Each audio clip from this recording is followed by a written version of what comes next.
Alam mo, nahihiya talaga ako sa mga kababayan natin dahil nakita nyo naman yung ilang oras natin na pinag-uusapan na impeachment at panggagago ng mga miyembro ng House of Representatives na ang daming mga kababayan natin na mas malaki pa yung problema nila ba? Tulad niyan, naiipit sa giyera, hindi alam kung anong mangyayari sa mga susunod na araw, nag-aalala sa kaligtasan nila. Yung mga kababayan natin na walang trabaho, nandito sa Pilipinas, walang trabaho, walang oportunidad. Mga negosyo ng mga businessman dito sa Pilipinas, bagsak, walang kita. May kita man, sobrang liit. Nagugutom natin ng mga kababayan, ang dami nun. Na parang tipong araw-araw nila hinahanap yung pera, pambili ng pagkain.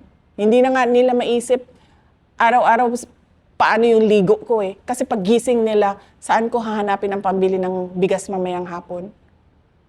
Ang daming, yung mga nagkakasakit, sobrang dami nun na hindi nila alam saan nila kukunin yung pang-chemo, therapy nila. Tapos, nakakahiya sa ating mga kababayan na ganito pa rin. Nandito pa rin tayo sa politika, nandito pa rin tayo sa impeachment. Tapos sila,